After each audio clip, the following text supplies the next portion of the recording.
tonight. We truly, truly appreciate it. And we are ready to get this party started right about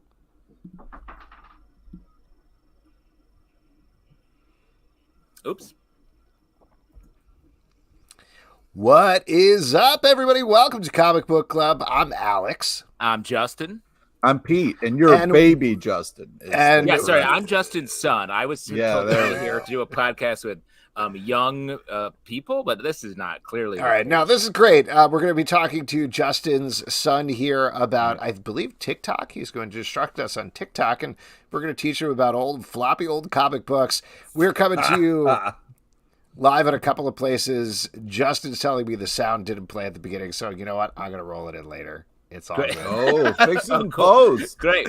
I texted you sort of a subtle behind-the-scenes channel, and you're just like bringing it all on Front Street. Hey, man. Hey, man. We've got to be honest with our listeners and viewers here. We're live at a couple of places. We're live at Crowdcast. We're live on YouTube. Maybe we're coming to you later wherever you get the podcast. If we're coming to you later where you get the podcast, you're getting the opening music, so that's pretty cool. Justin, what's it like to have a smooth face? I'll tell you what, I don't love it. I miss my old, and it'll grow back. But my wife and I did for Halloween, which, as we all know, was recent. We went as Better Call Saul and Kim Wexler. Were you Kim? I was Kim. So I yes, and of course you were the classic character Better Call Saul, as you explained just now. 100%. I saw that picture; it was very cute. Your daughter took the picture, right? Yes, which was she did a great job. A young Vince Gilligan, I would say. Yeah. Whoa. Yeah, we made a whole episode. It's crazy. I hope Vince likes it. Oh, what happened? Did you continue the story? Did we find out what happened next? Yeah, I mean, no spoilers, but things get a little crazy. As usual. What a crazy show. Pete, what did you do for Halloween? You were telling me you were really working your gams out. Yeah, I'm real hungover because I had so much walking to do. I just decided I was going to get crazy drunk so I could just kind of plow through it. A lot of Olympic athletes do that. Yeah, famously. Yeah, so I just I logged 8 miles going from house to house with the kids, man. Now let me ask you a question here. This is a very inopportune question. I'm sure you're not going to enjoy it, but this is the first thing that came to my mind. So you're walking 8 miles to various houses. You're getting wasted the entire time. Right. Did you ask to use people's bathrooms when you went to the door, or did you? What kind of crazy drunk do you think I am, man? I mean, what? This is the content people have been waiting for. Yeah, exactly. I need a map. I need a map of Pete's pee breaks on Halloween. Yeah, you do a circle, you come back, fill up, drop off. Oh, fill up? Go and kind of, Yeah. Wait, that's a weirder answer than I expected. You bring a second pumpkin bucket for peeing in? Yeah, by the end of the night, you're just like, hey, kids, you want what's in this bowl? And that's pretty much it. There you go. Man. Too much right here at the top of the show. Halloween fun times. I'm glad everybody had a good time. Justin is clearly checking with his dad to make sure if it's okay for him to be at a show this late. Can I just podcast? It's all right, son. You'll be fine. Why don't we bring in our first guests here? We have some great guests for you this evening. The first ones are the creators of a new book that's currently with heavy metal called Mark of Kings, Dr. Suzy Stein and Mr. Fernando Perez. Hello. Oh my goodness. Terrible echo. That did not happen during our tech check. This is bad. Maybe turn down the volume a little bit and that'll help. More behind the curtain stuff going on. Hey, nice. Yes. But very excited to have you guys here. Very excited to talk about this book. So Mark of Kings, the first issue is out from Heavy Metal. You already have issue 2, 3, and 4 on your website. Ooh, cool. And potentially they're going to be coming out from Heavy Metal as well. So for those who haven't picked this up, before we even get to the concept of the book, I'm curious. I feel like everybody, or at least I'll age myself. I know Heavy Metal from like the animated movie and like the shorts and that thing. And I know they're a whole brand at this point, but what's it like working with Heavy Metal? What makes a Heavy Metal book at this point, and how did you get hooked up with them? I'll let Suzy take that one because she's the one that instigated that one. Yeah, oops, is that me? I'm sorry. Yes, it's definitely. That's better. Yeah. Much Yeah, better. okay. No. Still echoing, but it's kind of cool. We're talking about heavy metal, and you got a sweet reverb Yeah, it's going. sick. Yeah. Yeah. What I did was I thought maybe because we had all 4 issues out, maybe we could serialize it in their magazine. So I sent a cold letter to the CEO and I sent him the read-only copies. And the next thing I know, he says, this was during the pandemic, 2020. And he said, we are putting together a new comic book line called Virus because of the virus. And because Diamond Distribution had stopped distributing and there was a whole thing going on where people weren't getting their comics. Oh, yeah. So what we did was met with him and we were all set. We had reasons why they needed us and how great this magazine was going to, be because of our comic. And he said, yeah, let's do it. And we didn't have to say anything. Okay. We didn't ruin it. We just kept our mouths shut. And so what they did ask for, however, was new covers, because we had our 4th issue is Mike McComb, but they wanted us to work with Tony Harris. So they put us together with Tony Harris. Tom Mandrake did 2 and 3. And we got to sign at San Diego Comic-Con. They've been, great to work with so far. That's amazing. That is. Tony Harris, I love his artwork. I'm a huge fan of Starman, a book that he did the art for. So very cool to see this cover on the top of your comic. Yeah, we never would have met him if it hadn't been for Keith, Keith Champagne, our editor at Heavy Metal.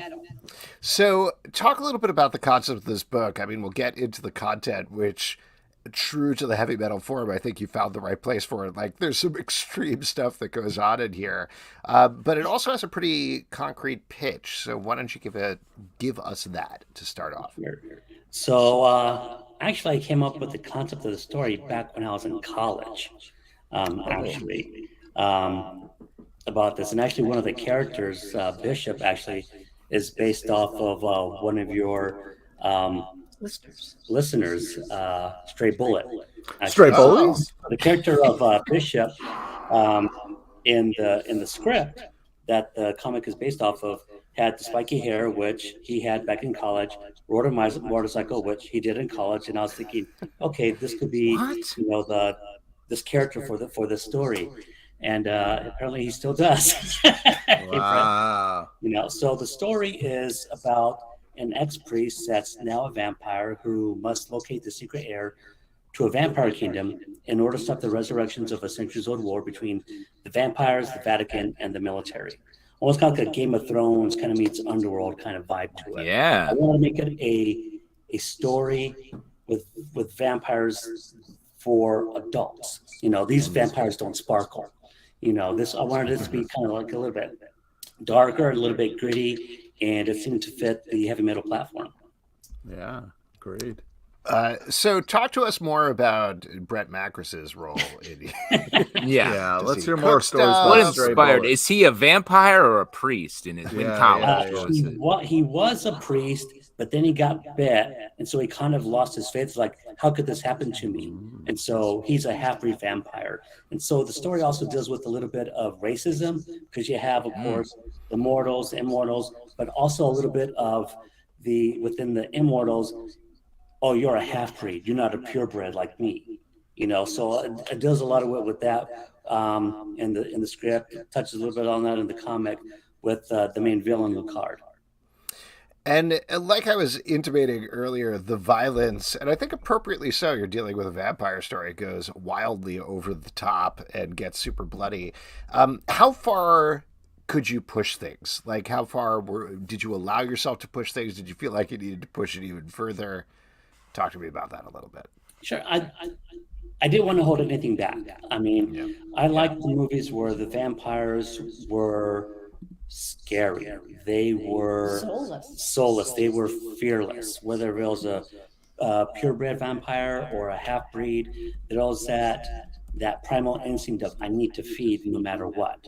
That self-preservation thing. So whether those, killing cows or killing, your next door neighbor, they needed to eat. And so I wanted it to be bloody. I wanted it to be Brutal. Very, very brutal on that vampire telling. Yeah, and you did it. I'm looking at this page right now of the, I guess, morgue hammer going through his face with very articulated teeth flying out. The focus on dentistry is impressive. Yeah. I wanted it to be like vampires for adults with a little bit of sci-fi. Move a little bit away from the classic noir of like they don't see the reflection in the mirrors. Try to throw a little bit of stuff into that where they actually can, some can't, so just bringing up our own little universe. And Suzy helped me get the original concept, and we took some things out that didn't make sense anymore in this day and age, because I came up with the idea once again back in the 90s when I was in college. And then Suzy threw in some ideas, things just worked out, and it was important. Like we have strong female characters, mortals and immortals. I think that's really important. I like to see that, and I know a lot of people do. Yeah, for sure. I actually have a question about the mirror thing you brought up. I haven't done a lot of deep dive into vampire lore. The mirror thing has always struck me as sort of a weird tacked on vampire thing. Is it based, or if you don't know, if you have a guess, like, is it based on like your soul? You don't have a soul, so you can't see yourself in the mirror? I would think so. I also think it's a device so you can tell who's a vampire and who's not. Right. But also going back to the soul thing, I liked it where if you ever saw Underworld, I think there was a scene in there, if I recall, where one of them's looking in the mirror. They see themselves. And so I took that more like a scientific approach. If you're a half-breed, that you were once human, you could see your reflection in the mirror. But if you were born that way, then you can't. Wow. And so there's that difference. Oh, you can see yourself in the soul. You're a lesser person than we are. It's funny. Vampires are all, in a lot of different stories, are meticulously dressed, but technically they can't see what they look like at all. Exactly. What's the deal? They're such that dandies. Would be awful. Yeah, exactly. It's the sort of thing where they might like make a huge mistake and shave their beard and then look. Exactly. Wow! I'm just saying. Wow! I'm just saying. That's a strange hypothetical. 20 times a day, I'd be like, "How's my hair? How's my hair?" Exactly. Now, you touched on this a little bit before, but you two have worked together not just on this, but another book, Inversion, as well. What is the working relationship like? How do the two of you work together? I think we work well. We only argue when we're writing and only occasionally. Yeah. Great. But yeah, so we have this thing where if you start it, like I started Inversion and Fernando started Mark of Kings. So we agree on an outline, a story, and one of us gets started and the other person puts in their input. But if we do have a disagreement, the person who's taking the lead has what we call final say. Oh, nice. Which means if you say final say, that means that's it. That's it. We're done. But it's also a lot of responsibility because we wrote a script once where I said, final say, this is the ending. And then we got dinged on the ending by a judge in a contest. Oh. And his suggestion was Fernando. So yeah, it's not as easy as it sounds just to say final say. I collaborate with my wife on a couple. Yeah. And so you want people to read it how you see it. So you got to be sure that it's not more of an ego thing, but what's good for the story. Yeah. Right. Yeah. I hear you, because I collaborate with my wife on a couple children, and I have final say on one, and she has final say on the other one. Mm-hmm. Yeah. It's actually, we found the hardest thing we've ever done together is a canoe, a 2-person canoe. Oh, that was hard. Truly. Writing is not hard. That's great. Yeah.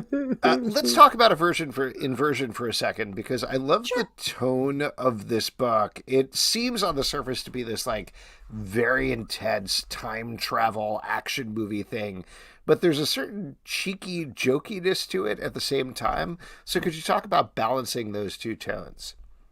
Yeah, I always say it's Looper meets Lethal Weapon. Mm-hmm. We're fans nice. of that 80s buddy cop kind of vibe, and 48 Hours. What's the Christmas movie we just saw? Danny Glover and Mel Gibson. Lethal Weapon. Sorry, I'm a little tired. Yeah, so we like to bring everybody up with the tension and then drop it with a joke, let everyone relax, and then bring it back up again. Smart. Nice. Well, I love it. And you have a couple of issues of that out as well. Where can people check out all the stuff that you do? Where's your website? They could go ahead and get those at our website, which is entityieye.com. And we have a little store there where they could get copies of Inversion. They could buy a first copy of Mark of Kings.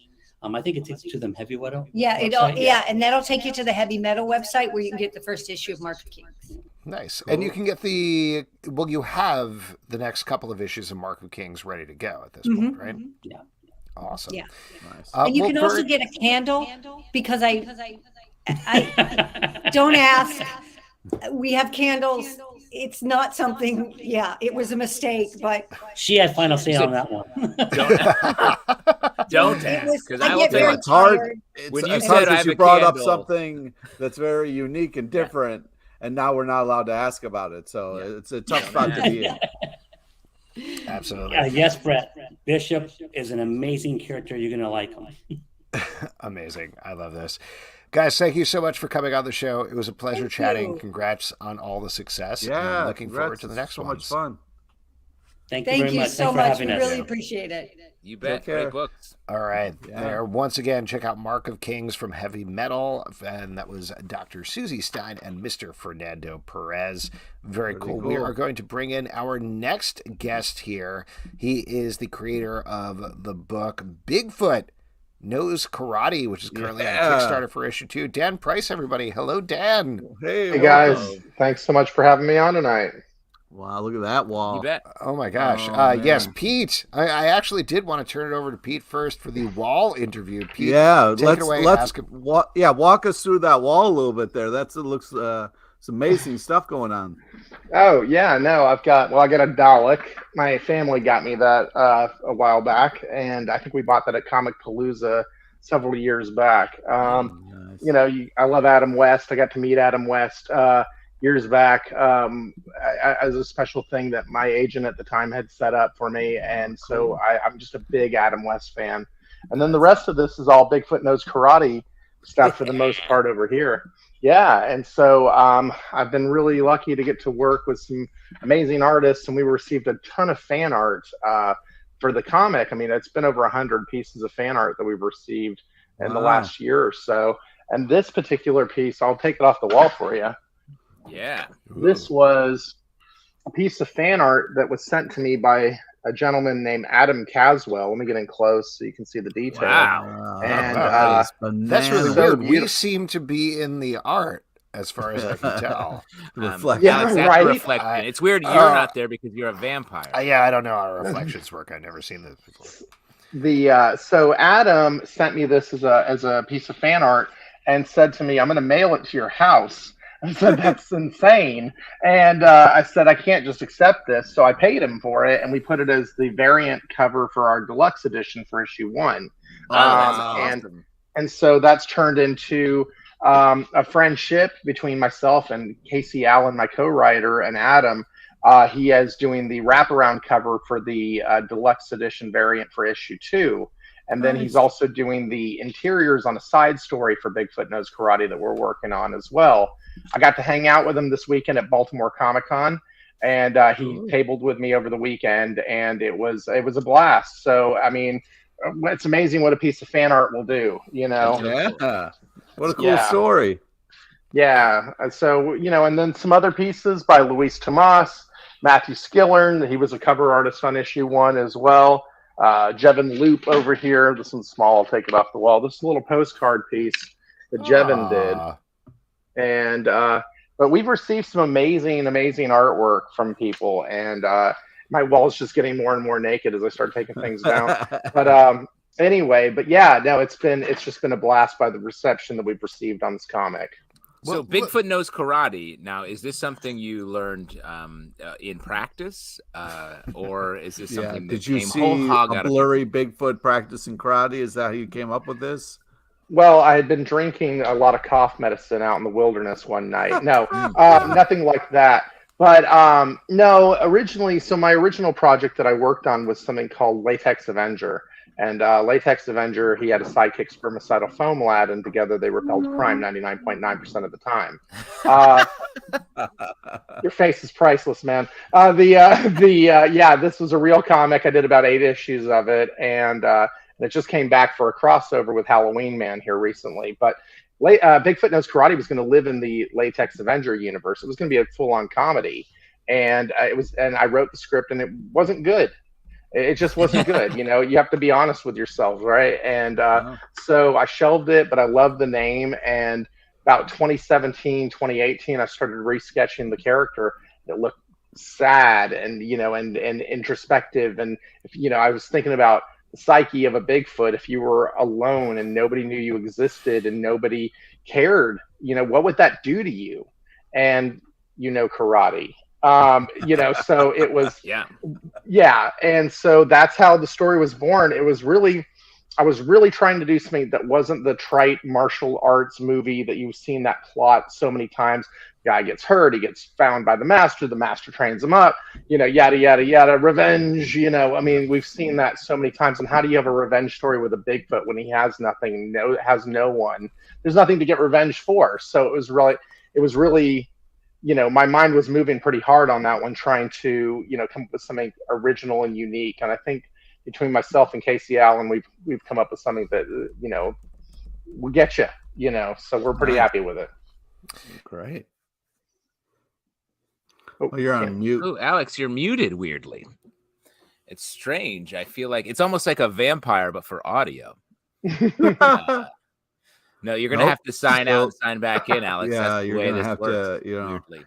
If Alex leaves, does the whole thing shut off? I don't know. Yeah, it would be fun to find out. So then tell us about so this Kickstarter. This is chapter 2 that you're already well funded. Yes, so we are in chapter 2. You know, chapter 2, Born Under a Bad Sign. And can we hear you? Can you hear me? Yeah, we can. Oh, great. Yeah. Wait, just a quick question. Could you hear this? Yep. Great. Always love doing a tech check in the middle of the show. Great. Sorry, take it away. No worries. So, we are in issue 1, or in issue 2. You know, issue 1 introduced the character, kind of set up, you know, started to set up the world that we're in. You know, he fought Kung Fu Thulu in the Cryptid Showdown of the Century. Wow. So you got a martial arts fighting Cthulhu, a martial arts fighting Bigfoot. But then we did, you know, there was a really big twist at the end. We kind of liken the book to Godzilla versus Kong meets Kill Bill with a twist. That's a really pitch. I love it. Thank you so much. And so issue 1, you know, you've got this character that's completely isolated and no one knows. And now in issue 2, he's completely surrounded by enemies. What's better, to be completely alone, or wherever you go, somebody's looking to do you in? So it's very, we kind of, you know, Casey said to me about a year back, he goes, "You think we're going off the rails on this one?" And I said, "Dude, we started off the rails, man. All we can go is further and further." And where we're going, you know, we don't need rails. Exactly. There you go, Doc. There you go. For sure. Well, talk to me about, this is the question I was going to ask earlier. Talk to me about the Kickstarter a little bit. So you've done the second issue here. I'll bring it up here. The great news is that it is already successful with 10 days to go, which is awesome. I think you've doubled at this point your goal. Yes. So what are you looking for here? I assume you have some stretch goals going on and other things. What's the end game for this Kickstarter? The end game is so what's the end game? Okay. Well, so we do have some stretch goals. We're doing a 2-sticker pack for the first stretch goal. If we hit $60 more, then we're going to do a trading card or bookmark. I'll put up a poll on my Instagram when we do that. When every time we hit the stretch goal, I put up a poll so everybody can vote on, you know, would you like this or that? And that's how we got to we got to the first stretch goal. So we'll continue that party happening on this one as well. So yeah, and mostly, we really have a streamlined campaign this issue. Really, it's mostly book focused. Don't have a lot of ancillary, things like that, but we really got great response on the amount of covers that we did last time. And the thing that people were asking for this time was they loved the regular editions, they loved the deluxe editions, and I'll go into that, but they wanted a foil. That was like one of the things that I heard about the most. And so we did a foil cover with Luis Tomas. We have our regular editions, which are going to be a 37 page. It says 33 in here, but we actually extended the book a couple of weeks ago. So hey, you're getting a little extra. Yeah, so we're gonna extend the book to 37 pages. So the regular edition is that. The deluxe edition is the 37 page story plus. Okay, and that's going to include the director's commentary as well as an art gallery for fan art, as well as some sketch work that page samples that for the side story that Adam Caswell is doing for us. So we've got some cool things lined up. Got that preview, and then the director's commentary is just huge. People loved that on the first issue. I've always wanted to do director's commentaries for a comic, like you had in a DVD, but how do you do it? Print it oversized with notations and stuff? That seems like a headache. Hit the QR code instead, and it takes you to a YouTube video where we go into a roundtable discussion with a few talking heads that goes deep into the book. So we have, so we did that the last time. We did like a 2-hour deep dive on issue 1 because we sold issue 1 like it was a punch 'em up. That's all we said. Bigfoot Knows Karate, Kung Fu Thulu, that was the whole thing. And, but now that gave us an opportunity to really discuss the comic at length. And so we're looking forward to doing that again this go round. Awesome. That's so cool. That is so cool. And I do love the idea of just focusing on the comics with the Kickstarter. Nothing against anybody who's done other Kickstarters, but I feel like that's the main draw. That's the reason you're doing it, right? So it is nice to get buttons. It's nice to get statues and all of these other things, but ultimately the product that you're actually selling is the comic. So that's got to be there and that's got to be good. The one thing that we're looking at doing for issue 3 is we've gotten a lot of requests for plushies. Bigfoot Knows Karate plushies. So we may do that on the next go around. I did t-shirts last time. That was fine. Bit of a headache, but it was fine, So this time I really try to streamline it, make it easy for us, make it easy for them, not too many options, but be able to, we have retailer packs this time. That was a big request from the last issue. We sold ads in the first issue. People asked for more of those. So we have ads in the comic for, comic books or retailers or, podcasters or, that kind of thing. You want to get, hey, there you go. Cool. Awesome. Hey, maybe if that's really successful, you could just pivot the comic to just being ads, right? We're very close to this podcast just being ads. It'd be a 30-page story and 100-page of ads, just to finance the whole thing. Now, more ads than ever. Exactly. Dan, congratulations on the success. I'm very excited to check this one out, and I'm excited to see issue 3 as well. I'm definitely going to pick up one of those Bigfoot plushies if they have. Yeah, the plushies. Great idea. Everyone. Yeah. It's very grabbable, huggable even. There you go. Just squeeze a little Bigfoot. There you go. I try to do it in real life. Problematic. Exactly. Dan, thank you so much. Have a great night. Hey, y'all have a great evening. Thanks for having me on. Thanks, no problem. All right, there once again, the book is Bigfoot Knows Karate. It's on Kickstarter now for the next 10 days. And folks, simple, perfect. It's all in the title. I mean, it's a great package. It's a great. And you know what it is? It's a total Netflix. Right? Yeah. That makes sense. Look how happy that made Alex today. We're going to move on to our next section, which is my favorite section because you all make it up to your audience questions. And for audience questions, all you got to do is drop a question, ask a question, or in the comments over on YouTube, and we'll get to that. But first, what you drinking? What you drinking today, fellas? Well, I just finished a Mai Tai, which was...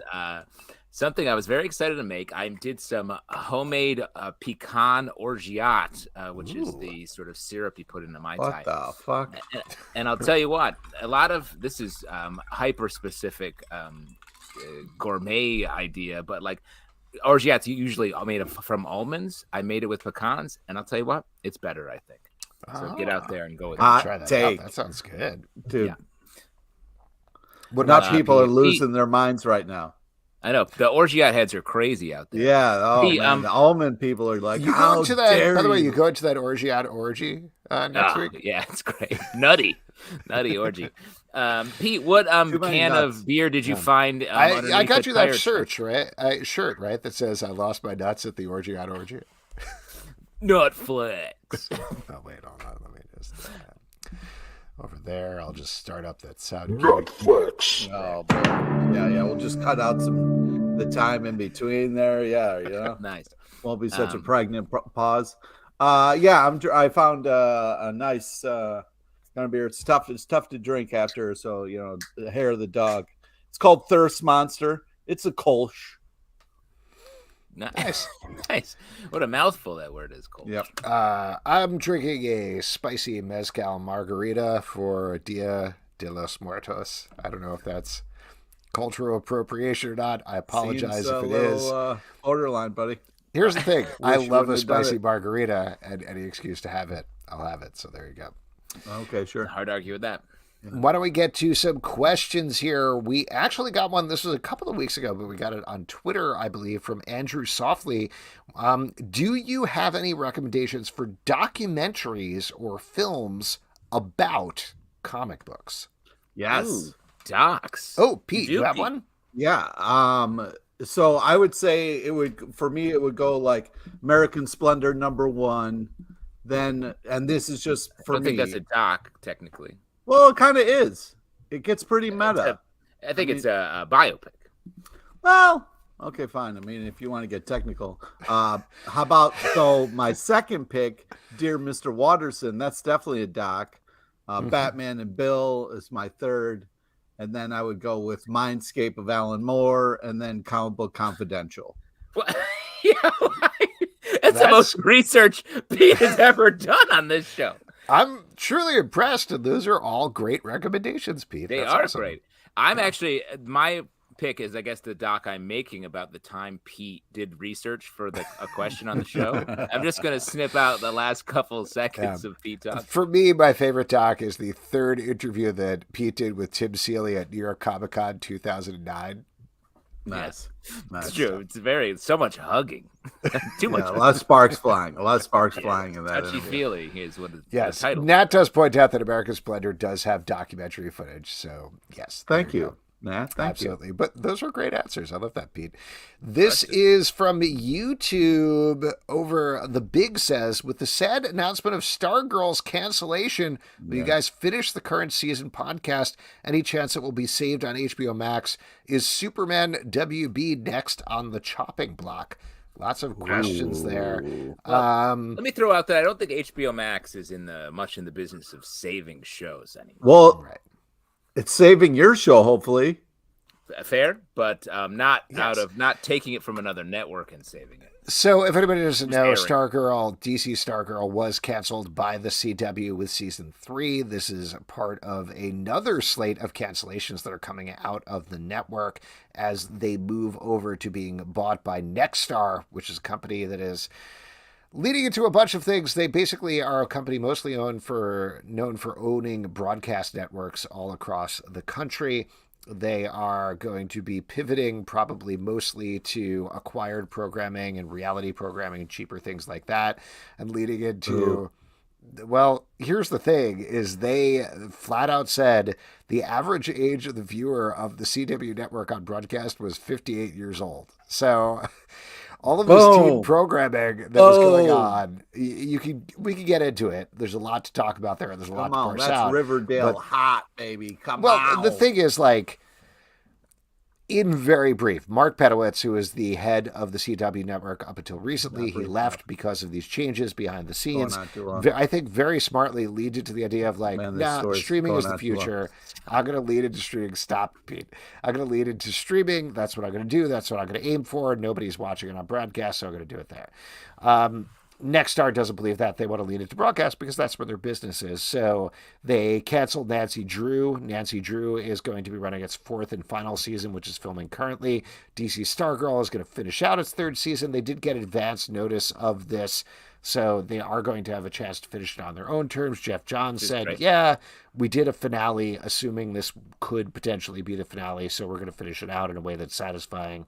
And most likely, this is not the last thing coming from the CW. To answer the last question, is Superman and Lois, I think is what The Big is asking about, going to be on the chopping block? At this point, they have 8 drama shows, I believe, that are left for the 2022-2023 season. You have the 2 Walker shows. You have Superman and Lois. You have Gotham Knights, which is this superhero show that, to be honest, I am doubtful is ever going to see the light of day. I don't think it's actually going to end up there at all, the way things that are going. You've got 2 All-American shows, All-American and All-American Homecoming. You've got Kung Fu and something else that I'm forgetting, potentially.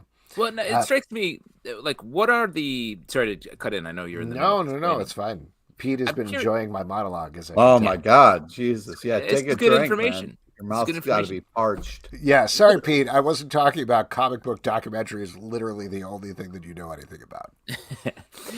If the median age of the viewership was 58, what were they watching? Riverdale. What were all these old folks watching? Come on. Riverdale. My theory is their remotes were broken.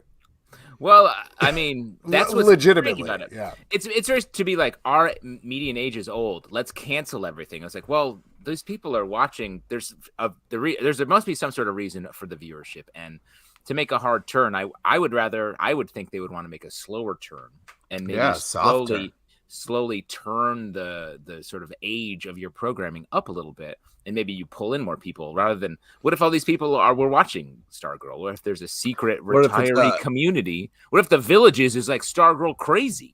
Yeah, but what if you did Birds of Prey, meets Golden Girls? You know what I mean? Like, lean into that age group. You know what I mean? I don't know. It's so hard to say, but I really do. Like, I'm joking about the remote broken thing, but I legitimately think it's just people are like, what's on? Let's turn on the TV and do something in the background while it's going. That's probably mostly what the broadcast stuff was going on. And they're going to spend exponentially less money on reality TV programming and acquiring things internationally. And in a place where you're working at a network where they've had a loss, I think, the entire time they've been in existence. Yeah. This is not to... I love the CW. I watch almost everything on the CW, and I am super bummed to see it go.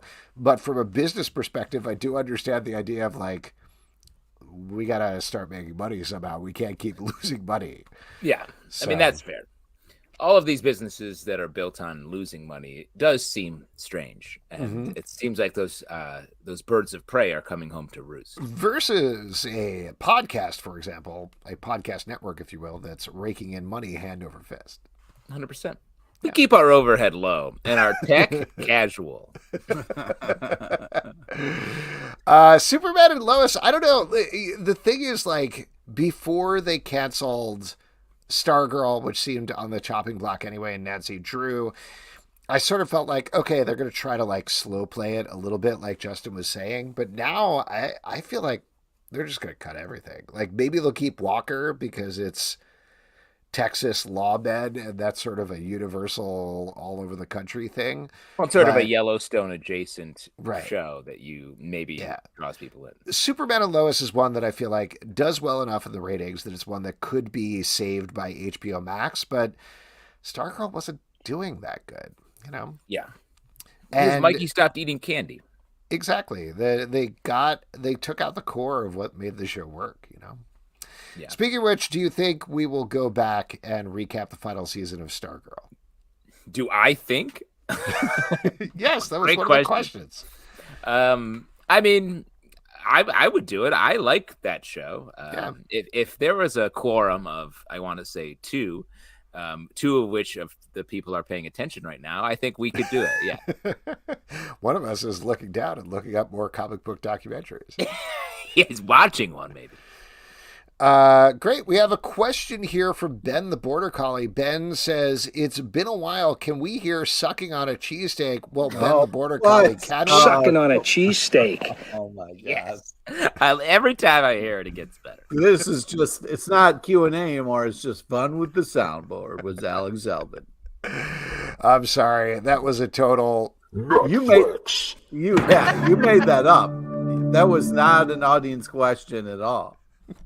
It was from Ben the Border Collie, who is a known quantity on this podcast. Absolutely. This is from Kevin over on Crowdcast. What are some of your favorite surprising connections in comics, either within the stories or in the industry? Ooh, interesting. Huh. I've always thought this is hyper specific. I always thought it was strange that the sort of Green Lantern family of Jade, Obsidian, and the original Green Lantern. Alan Scott. It seems like they're all related. That's aggressive. Yeah. Pete, any answer there? Yeah, I didn't hear the question. I was responding to Ben the Border Collie. With ha? That was the thing that distracted me. Well, he had to find the H and then later find the yeah, it took a while. You have a separate keyboard for each letter, right? Exactly. How do you have it? Oh my God, it's so expensive. What are some of your favorite surprising connections in comics, either within the stories or in the industry? Why don't you go and give me a second to think about that? Right. How about like Peter Parker had an Uncle Ben who died? Yeah, pretty crazy. Yeah, but his rice is pretty good, so. Yep, same guy. Yeah. I don't know. I got to be honest. I don't have a good answer for that one. I'm not quite sure what this is based on or what it's. Well, surprising connection. It would be kind of like the Martha of the, kind of like, why did you? That's my mom's name. Well, I will say that's my mom's name. In a movie that I was like, otherwise like not super excited about, I had never put together that they were both named Martha. Whoa. So that did catch me off guard. It's a terrible moment, though. We could agree on that. Oh yeah. Yeah, it was deployed poorly, but the idea that and also it's just a random coincidence. It's not like there's a real connection point there between two humans. But I was surprised that I never put that together. We got a question here on YouTube from Nelson Martinez. Have you guys checked out The Midnight Club on Netflix? I'm about halfway through, seeing if you guys have possibly finished it. Oh, I haven't watched that yet, but that is definitely on my list. It's a great show to watch in this sort of more haunted time of the year. Thanksgiving time, you mean, right? What's sell me on it here? What is it? So The Midnight Club is based on the book by Christopher Pike. It comes from Mike Flanagan, who did The Haunting of Hill House and The Haunting of Bly Manor, among many, many other things. So I'm out. Yeah, definitely. I will say, so I've watched the first couple of episodes. I actually haven't finished it yet, even though I enjoyed the first couple of episodes, but it is a little more youth skewing. It is about a bunch of kids who are dying of various diseases. They all go to a hospice to live out the end of their life, which sounds very sad, but it's very much about them like figuring out what to live for, sort of thing. Yeah. And what the new character who shows up at this hospice discovers is that they have a midnight club. So every midnight they meet and they tell each other scary stories. But as you might expect, the scary stories are kind of based on what's going on with them and their diseases and their lives and the end of their lives. But at the same time, there's a conspiracy thing going on in the hospice. So it's fun and it is scary. Nothing you just said would ever be classified as fun. Romance. Well, I will say, Pete, this is not a show for you. Yeah, it's really not. Thank you. All right. But it's not as scary as Mike Flanagan's other stuff, I will say that. But I enjoyed it, and I have been meaning to go back and check it out, but I just have not had a chance yet. I mean, I definitely, I'm excited by that, because to me, the scariest thing is like a soccer coach who really believes in his team. And that's just too funny.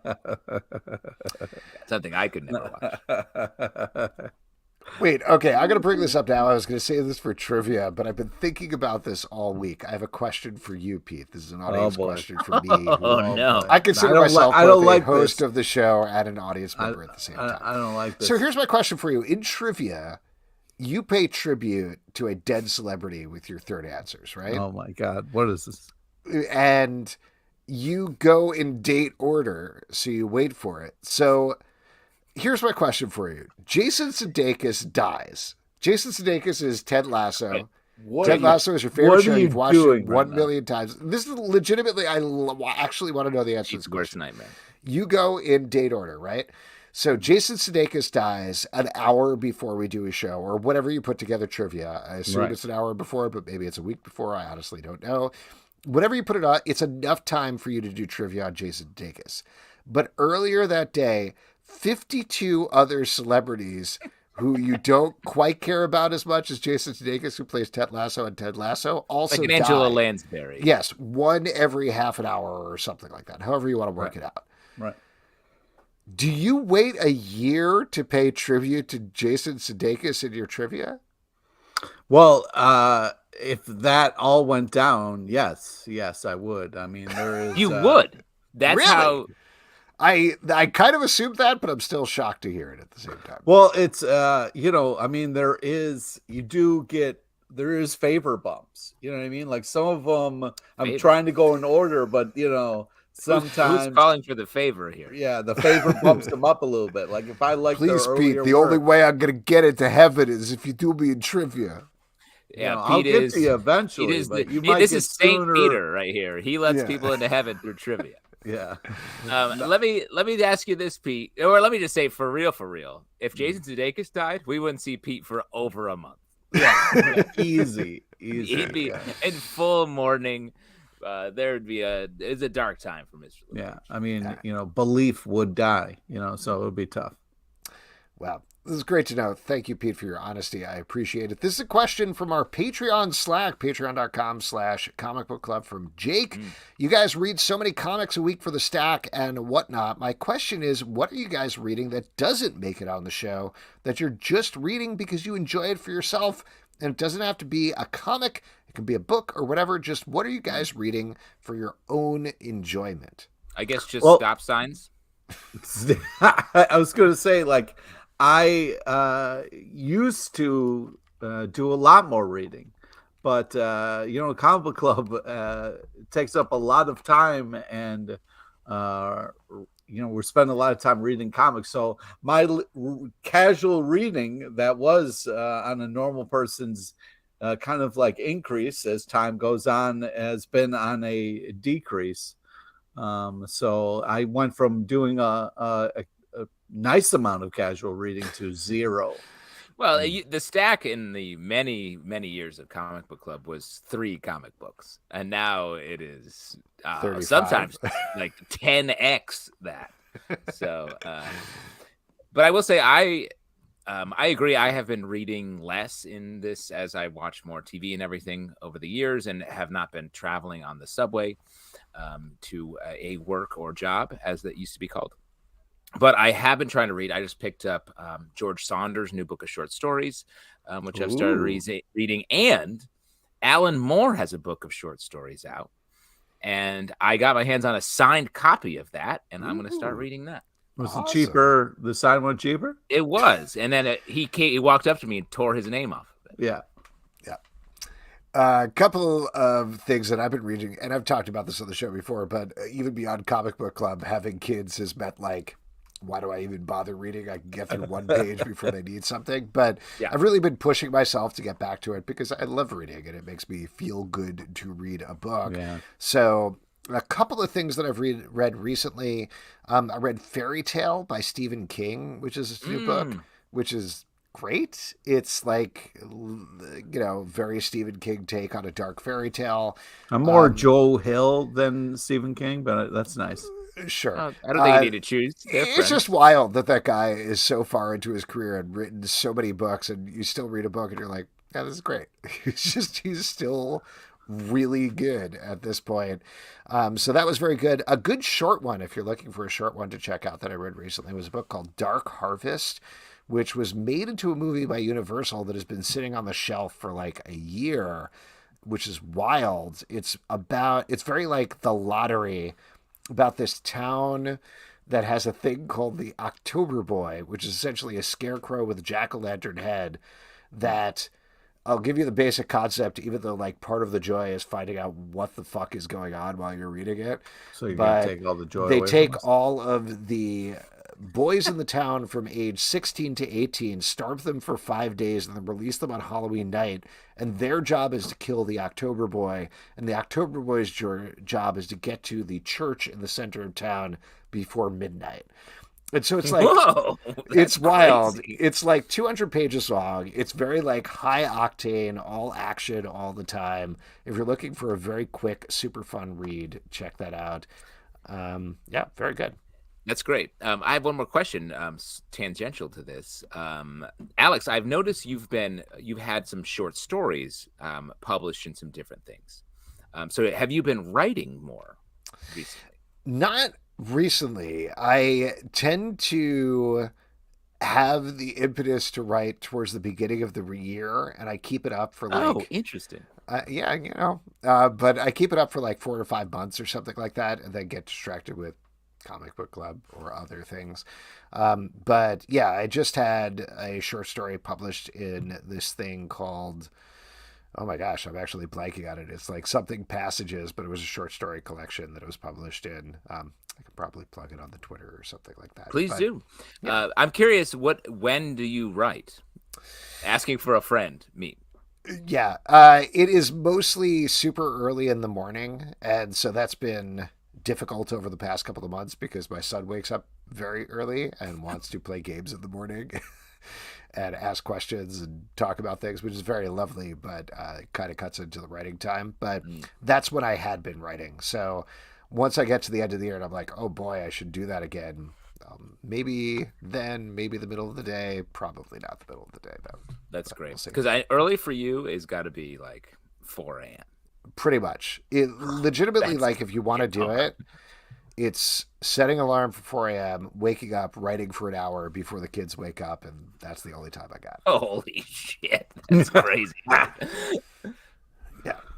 But good question. Like that. This is from Stray Bullet. What's your favorite moment when you rat into someone from your deep into your past? Whoa. Great question. Whoa, that just I love melted running my into- brain. Yeah. Yeah. It's hard. I recently orchestrated a run-in with one of my good friends in college I hadn't seen for like 15 years. He moved to like truly the woods in Maine, doesn't have social media or anything, lost touch with him, tracked him down through his, like, he's a teacher at a school email, and then said, hey, we're going to be driving near you. Let's meet up. Met up with him and met like his family and kid. And like, I had never, hadn't seen any part of his life in so long. So that was very cool.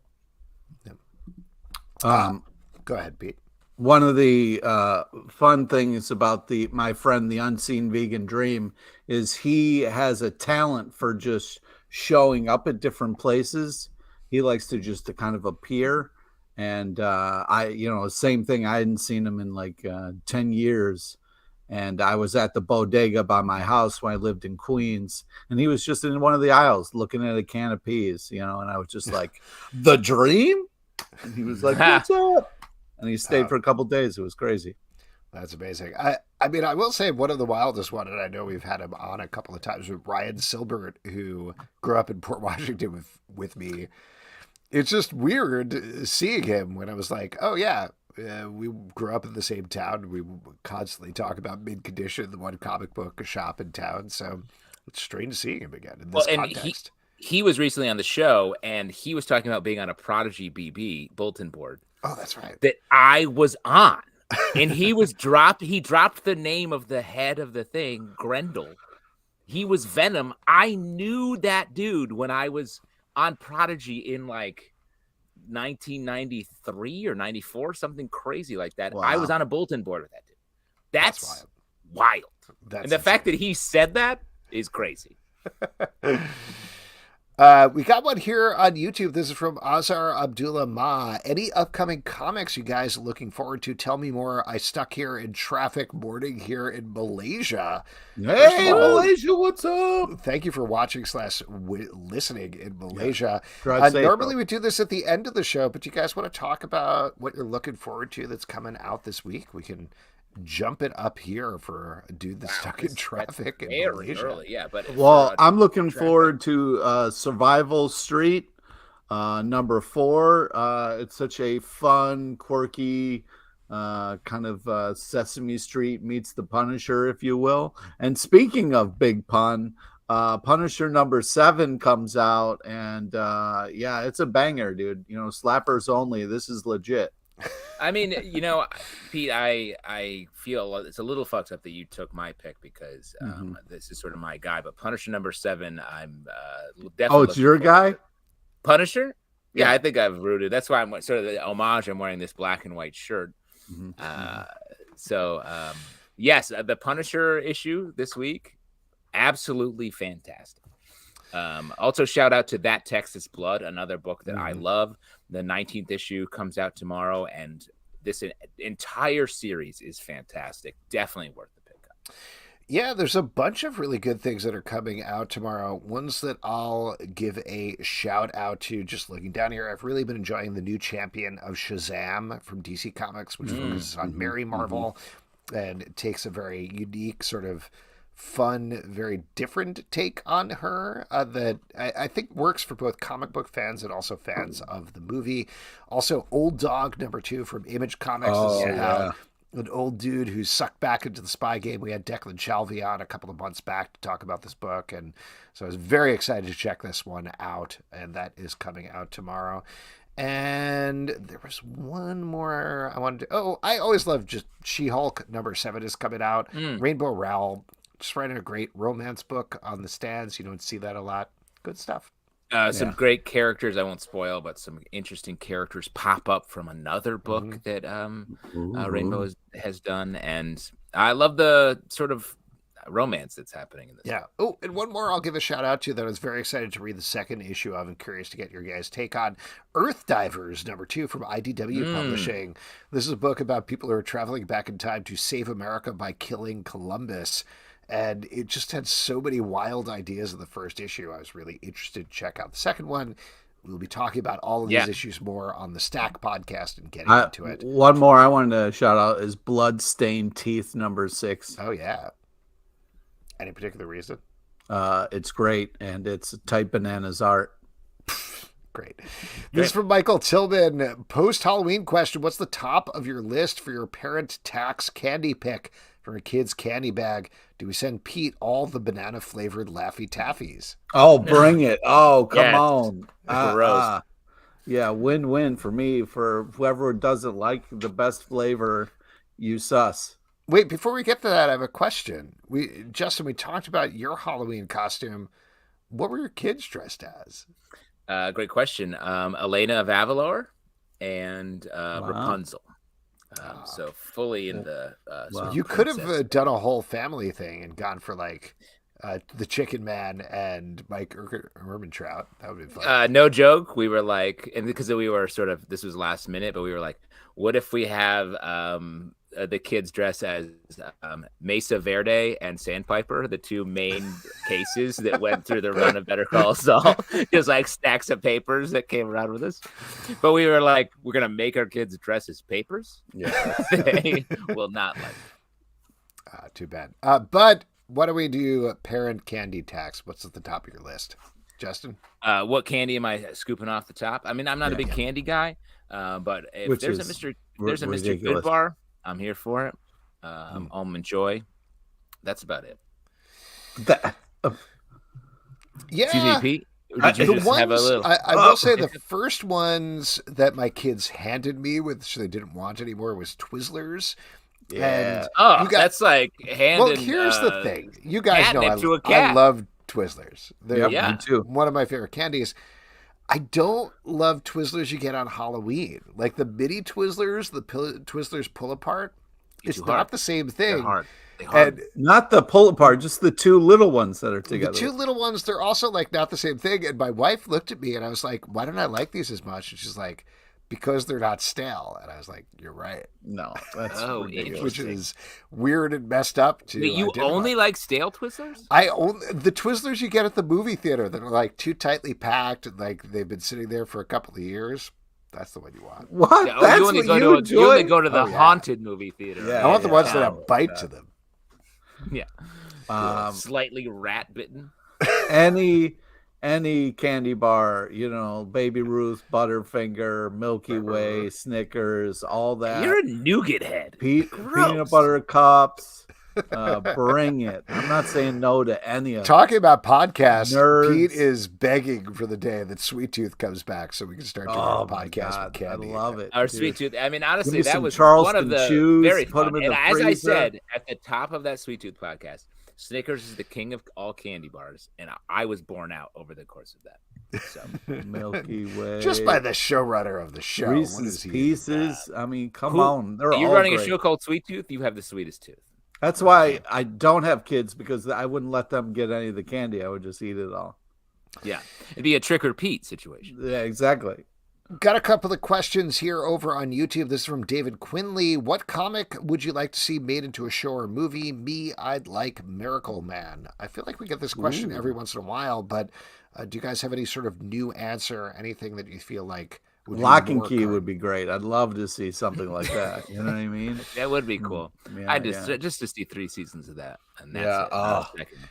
I'll throw out one. I don't know if this would work, but this is just top of my head. Gwenpool might be kind of fun, particularly because Deadpool is so popular.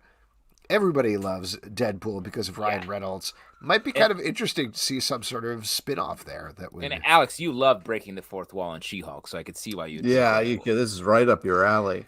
If you do it right, I'm not going to be upset about it. Nat Townsend says Gwenpool cartoon. Great. I'm there Why for not? it. Very Let's do it. fun. She always breaks out into the real world. Yeah. Get a sort of Roger Rabbit situation going. I'm gonna say Silver Coin, Ice Cream Man. I want to see some. No, I some don't real want to horror see that. That's a anthology. horrible idea. That is lightly so connected horror scary and so anthology? good. Ugh. Very nice. Great Oh, man. idea. And the other one, I feel like we've definitely mentioned this before, but I feel like FX in particular could do a great job with Concrete as a series. Like you need somebody who's going to be able to take the time to make it crazy cerebral and not action driven at all. That would be awesome. Ben the Border Collie says Scalped. Another great idea. 100 bullets. This is from All in the Game over on YouTube. Given the overall quality of his filmography, what superhero property would Ryan Johnson be suited for? Oh, great. RJ? Oh, Yeah. Oh, you know him? yeah. Mr. Knives Out, Ryan Johnson. Yeah, I mean, he's definitely leading into mysteries. He's got the whole Knives Out series. He's got a series on Peacock that I'm blanking on the name of with Natasha Lyonne. That's a done-in-one mystery series, like old school Columbo style, which sounds very fun. Very exciting. I mean, for that. Spider-Man Noir would be fun. That would be good. Oh, that's nice. What about like Detective Chimp? While we're going for the mystery thing. All right. Yeah. Interesting. Weird choice. Like The Question. Yeah. Oh, that's a good one. Now Towson says Batman, because we haven't really had a detective Batman. Like, I think the closest they've come is the Batman. Like, they actually made an attempt to make him a detective there. Well, let me throw I disagree with that. I mean, the Batman was more just like him being awkward in his human skin, just standing there going, "Oh, human skin." I'm going to throw Gotham Central out. Pete's wrong. Because I think that tracks with a lot of the things we're talking about while being lightly Batman adjacent. What about this? Kevin says maybe something that isn't Marvel or DC. How about Powers? That might be good. I know there was the PlayStation series that was huge. Everybody loved that. Yeah, I loved playing through that on my PlayStation. Yeah, when I wake up in the morning, I turn on my PlayStation just to watch TV. But that makes me want to say, if you're going on the Image route, that Texas Blood, the comic series I just read. I would go as far as to say any Image comic. There we go. This is from Nat Townsend. Question over on Crowdcast. Should I finally check out Stargirl? What are some other gems from the recent past that we may have missed? Now there are so many comic-based shows. And he also says, feel free to work a Nutflex into this. Nutflex. Guys, stop just giving Alex reasons. That's great. But let me say, Alex, you didn't work it in. You just you played did. it immediately. That's not working it in. Yeah, let's give Alex more notes. As somebody who has interviewed a good portion of the cast of Stargirl, There we go. Well used. Well used.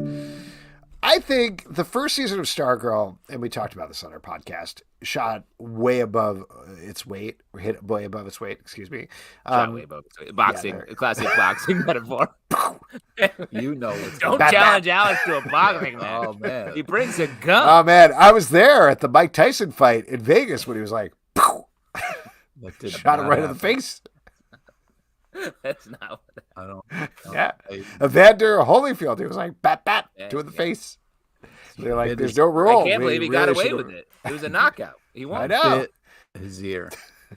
Man. He shot Anyway, the first season of Stargirl is great. Definitely check that out. Like, the villains in particular are awesome in that. And then second season...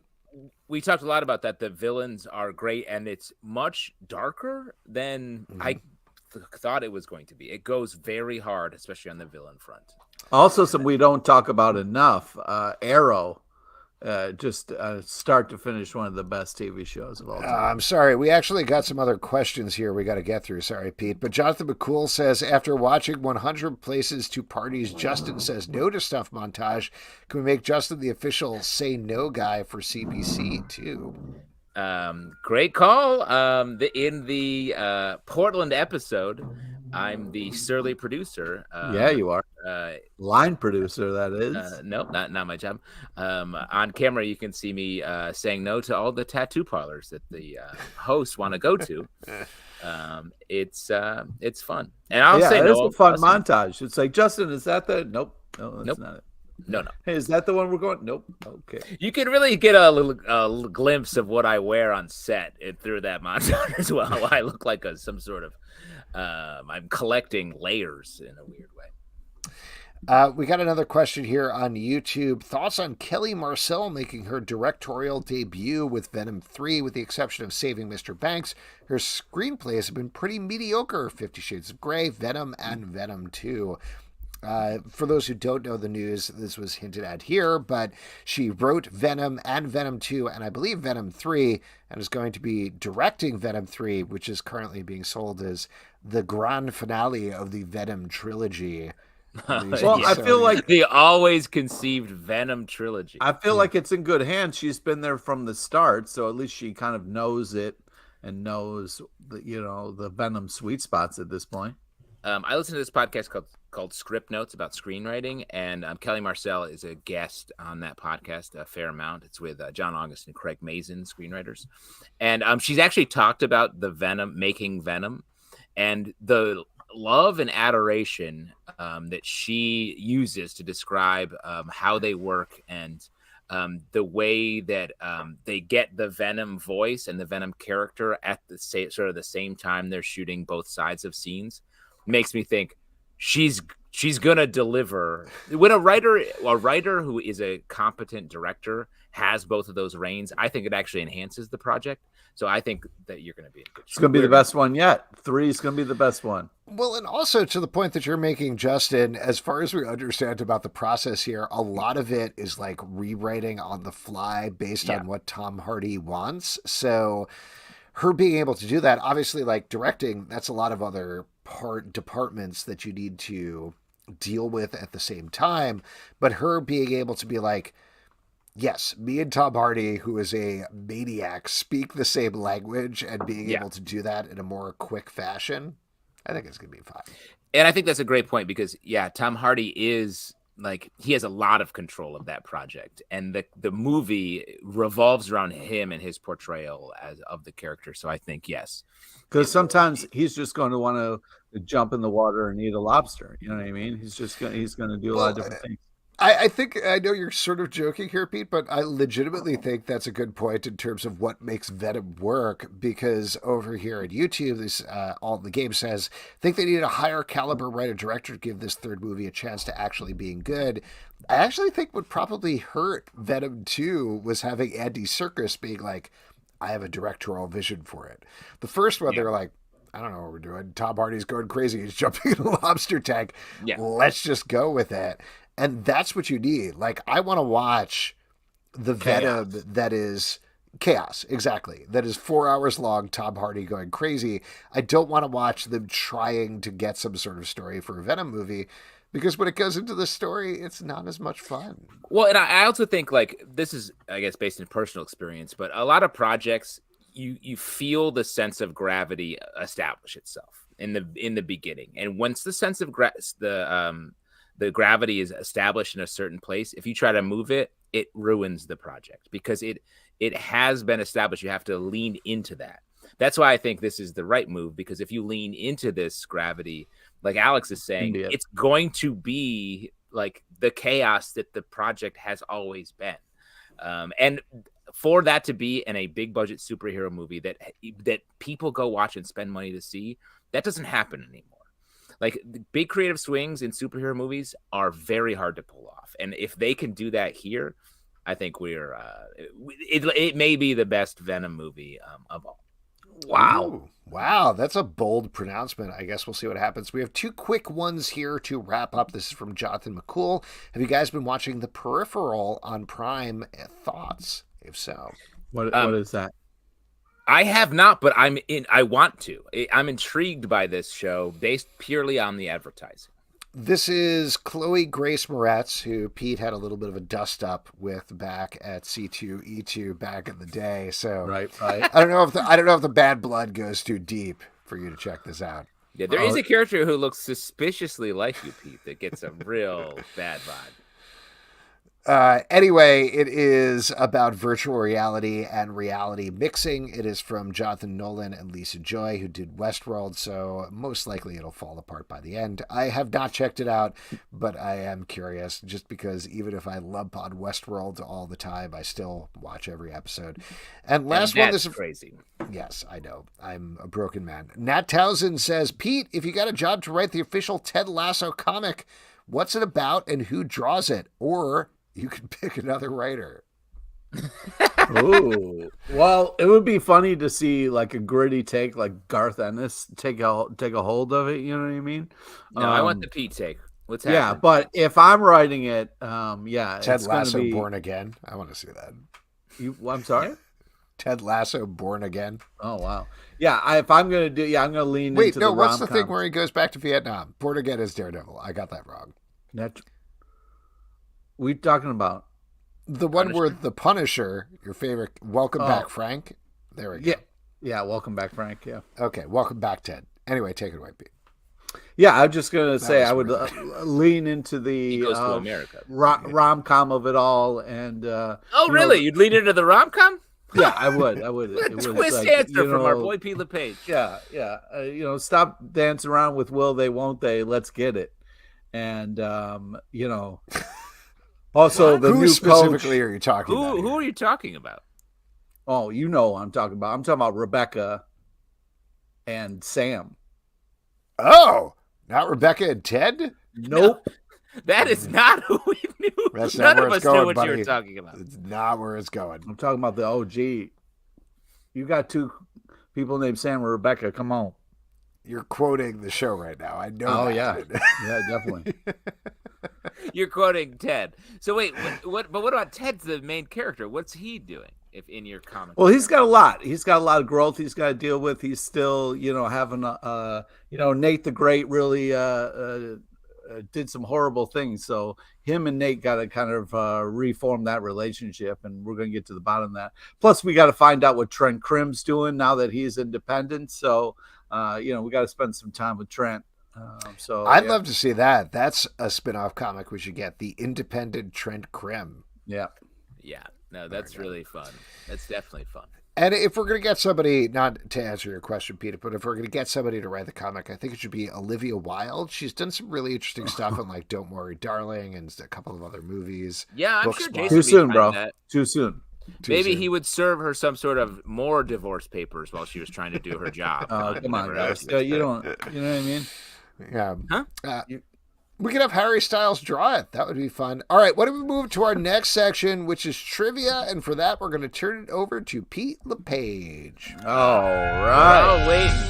This is the part. Whoa, Stray Bully's first hand up. Oh my God! So quick. Here we go. We're going to bring in Stray spiky hair Bullies. popping right now. Yeah, he's Exactly. probably This is the using main extra moves. character. No, it's of the just hit my me baseball comic. hat. Hey, Wow. Stray Bully. Hey, what's up? Stray Bully out on the Is this porch. my college reunion? Yes, I'm out on the porch. I sat in Yeah. that chair a couple months ago. Oh, How are you you did. feeling? You've been sick this week. Yeah, I'm better. My stomach still feels like the bottom might drop out at any moment, but man. you know, man. yeah, it was rough. Yeah, But I that's- will say It feels like me when the McRib came back. that's disgusting. Yes. Like of all the weeks for me not to design a drink, I think I know. like the week where the character of the story was based off of me was probably not the week to not create a fucking drink. Bring Did it you guys back see next week. Dude, Yeah, don't be so hard on yourself, bro. You know. Did you guys hear how cool I was in college though? Yeah, It- sounds I cool. mean, also having a to have- vampire inspired by it, that's pretty cool. Yeah. to have your so- coolness sustain. I want to Oh my say goodness. almost 20 years. Yes, Brooklyn. Yeah, I mean, he just He's slipped in on New the Orleans, porch. bro. I am. I'm in New Orleans. That's why there's lights all over the house. Look at you. So, what's funny about Fernando is Fernando and I had a lot of firsts together because we started college pretty much the same time. We both turned. Look at this is the whole house. Spiders Wow. up there and everything. Look It's at New that. Orleans. We light it Love up. You know. You know it's November 1st, right? You got to take that. I know stuff it's down. Dios de los Muertos, don't be that so it guy. still counts. Boo. It still counts. Boo. Sorry. But we had so many firsts together. He took me out for my first drink, gave me my first Wow. fake ID. Like we had good times. And he used to come up with stories all the time. We worked together, so he would come up with stories all the time. He had stories about vampires and bounty hunters and all kinds of shit. Yeah, Cool. Wow. I look forward Yeah. to all of them featuring you as the main character. Yeah, I right. can't wait for all those. My fucking mind is kind of blown. Well, first, like I saw who was coming up, but I didn't put it together because why would you? Why would you put together that this is the same person you went to college with? Even though I follow him on Instagram and I like whatever. Like, and normally I even research the people ahead of time and like to make the drink, but then I got sick and I was like, well, I'm not Oh doing my that. gosh. 'Cause- It is all good. And as a payback, you're either going to get $25 from Midtown Oh, Comics. I'm or- sorry, but that's all the time we have for trivia. Or Long John Silver.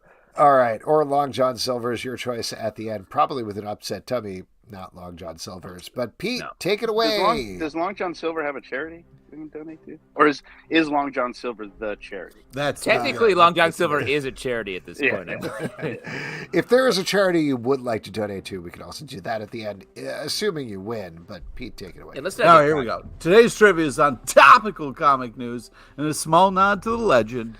Angela Jason Lansbury. Sudeikis. Oh, what? Angela Lansbury. Be respectful. Ooh, you must have done R.I.P. some favors to get up jump. Yeah. Okay, please listen to all three options before you make your selection. Question number 1, new comic alert.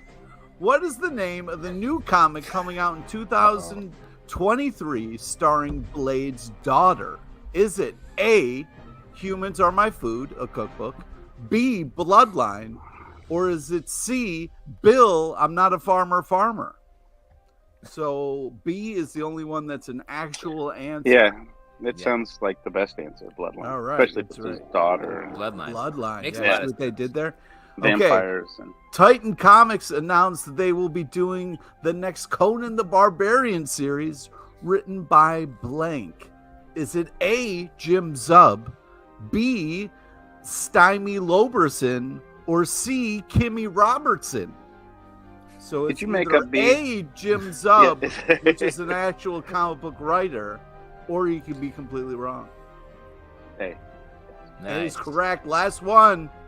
Boom Studios is celebrating 40 years of blank with a deluxe hardcover comic. Is it A, Sea Monkeys, B, Dark Crystal, or C, Jerry Orbach? B? Mm. You are correct. Wow. Wow, no hint. Well, No No hint. hint, and you Nailed got it. tempted to pick Jerry Congratulations. Orbach, but sure. Somebody should put me in a comic and change my name to Bishop. Would you like $25 in Midtown Comics, Long John Silver's, or the charity of your Oh. choice? I'll pick a charity and I'll email you. How's that? Okay. All right. That sounds great. Cool. And do you have an idea about the secret tribute to Angela Lansbury? No, you're a Lansbury. No head. idea. Yeah, no. I can't even remember the name of the show that she did. 1991 super mega hit Beauty and the Beast. Wow. All right, cool. There we go. Brett, thank you so much for coming on. Feel better. Please take down those decorations. Come on. Take down those lights. It's Dios de los Muertos. It's right, tomorrow, though. Tomorrow you're going to do it, right? Yeah, we'll do it tomorrow. Well, when the sun Thanksgiving comes up. shit goes up. Yeah. We at start like 4 a.m. when Halloween. I'm up and writing and everything. Yeah, see, down here we start at Halloween, and then we go to Thanksgiving. Like, you see, all the green will come down, and across the street, see over there, like, they'll go more, like, even more fall colors and put, like, my wife has, like, turkeys and shit. And then after that, we go Christmas, and then after that, we go straight into Mardi Gras. Nice. I love it. Yeah. Awesome. Decorating takes up about 80% of your life. Yeah. We get days off for it. It's like, yeah, I mean, that's true. Amazing. Brett, have a good night. Right. So Bye, good guys. seeing you. See you, Brett. All right. There we guys. go. Now, usually we talk about what we're looking forward to, but guys, we already did that. So instead, that is it for this week's show. A couple of people we want to thank. We want to thank Dr. Suzy Stein and Mr. Fernando Perez for coming on to talk about Heavy Metal's Mark of Kings and Inversion. You can check those both out on their website. Dan Price for talking about Bigfoot Knows Karate. The Kickstarter for issue 2 is up right now.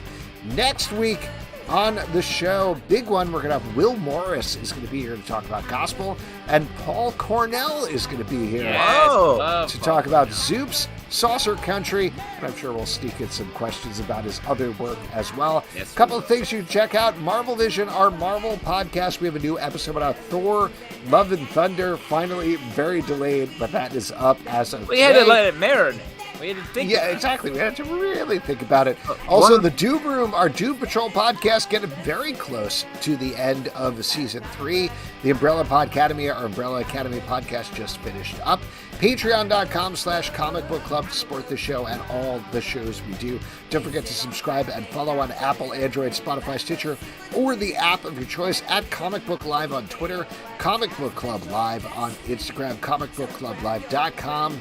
For this podcast and many more. Until next time, good night. Good night. Go watch it, Doc.